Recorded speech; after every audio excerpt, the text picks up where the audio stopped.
Well, here we are again, ladies and jabronis. Another day, another review.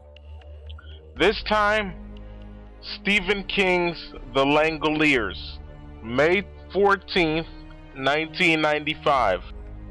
From what I can remember, the movie opens up with this guy named Nick Hopewell, and he's a soldier that goes around the world doing odd jobs for some guy named O'Banion. I'm guessing that he's some kind of assassin, and Nicholas Hopewell is played by Mark Lindsay Chapman. I think that's how you pronounce his name. He's a British secret agent and he's a hitman going to Boston for a final mission. He's supposed to kill someone. I sort of saw that one coming when he said, no, I won't do it. Frankie Faison is Don Gaffney, a military aircraft tool and die worker on his way to Boston to meet his first granddaughter. And of course we have Dinah, and she is played by Kate Maberly. There is Bronson Pinchot. He plays Craig Toomey.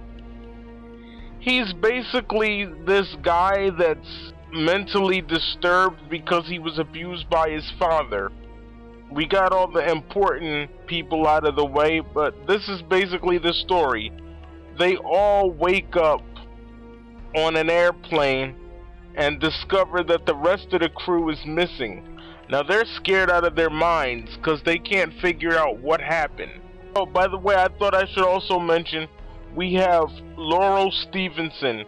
She's a school teacher, portrayed by Patricia Wettig.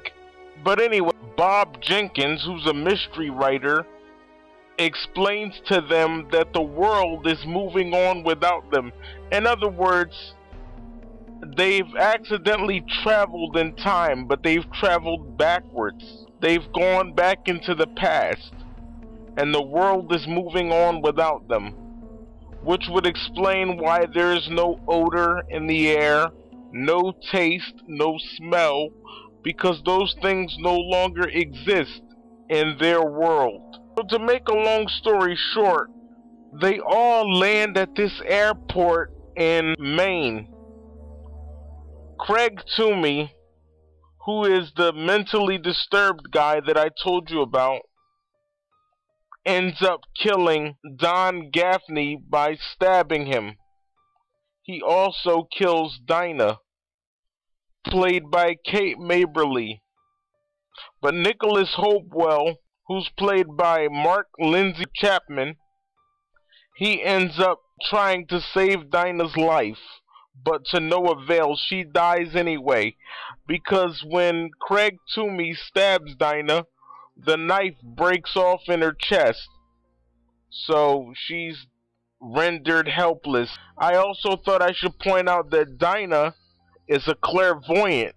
You know, she's a psychic. She can see things that are about to happen or that have already happened while they're at this airport in Maine, and she basically tells them that this sound is getting closer. And it sounds like Rice Krispies after you've poured them into the milk. Now the Michael Myers fanatic has heard this sound that she talks about, and he'll be the first one to tell you that it doesn't sound like Rice Krispies. So how she came up with that analogy, he'll never know. But anyway, getting back to the movie. Craig Toomey kills Don Gaffney and Dinah by stabbing them both. So there are only a few passengers left. Now here's the thing that gets me. Bob Jenkins, the mystery writer played by Dean Stockwell, goes into this long explanation saying how time has not caught up with them yet. It's very hard for me to explain. You'll have to watch it for yourself. I don't have the time or patience to explain what's going on in this movie.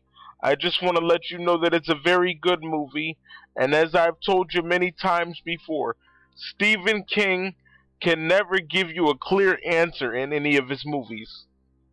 He always has to make it outlandish. This movie was very much like a Twilight Zone episode. I mean, what if you woke up on a plane and everybody was gone except for you and 5 other people? Wouldn't that freak you out? It would freak me out.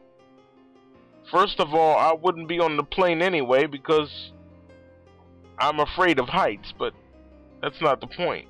The point is that we find out that they've traveled back into the past and that the world has moved on without them.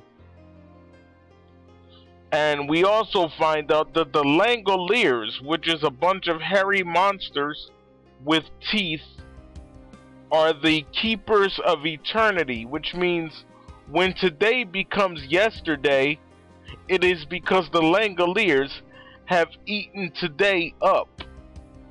Yes, I know that sounds weird, but I didn't write the movie. Stephen King did. Don't get mad at me. But they discover that in order for them to go back through the time warp, somebody has to stay awake and the others have to go to sleep. And the person that stays awake will end up dying. So, Nicholas Hopewell, the Secret Serviceman / hitman that I told you about earlier, he wants to redeem himself for all the evil that he's done. So he chooses to die for the sake of humanity. He says, I will die so that I have atoned. Oh, how romantic. He's willing to die for his would-be girlfriend. That's beautiful. He's my favorite character in the movie, by the way. I loved Nicholas Hopewell. He's willing to die for his race. He's got my respect. I sure wouldn't do it. You'd all just be dead. I ain't dying for nobody. But anyway, he opts to die for these people on the plane, these people that he doesn't even know. And he decides to stay awake as they fly through the time warp, and he ends up dying. He disappears. And all is right with the world again. Now, if you all want to say, Fanatic, why did you go so quickly on the review? Well, it was a 3-hour movie. What the heck did you want me to do? Review it scene by scene? 3 people are dead. Don Gaffney, Dinah, and Nick Hopewell. Everybody else lived. Nick didn't get to go out with Laurel Stevenson, but he did tell her to tell his father that he was going to quit. And I also wanted to point out that Captain Brian Engle, who's played by David Morse, his wife died in a fire. Why is this movie filled with tragedy? Dinah, the clairvoyant that I told you about, she's blind, and she went to fly to Boston to get her operation, but she never got it because she was stabbed to death. Yeah, this movie's a real pick-me-up. Stephen King's The Langoliers, from May of 1995. Go and watch it yourselves. I will put the link in the description box. I'm the Michael Myers Fanatic, and whether you jabronis like it or not, I approve this message.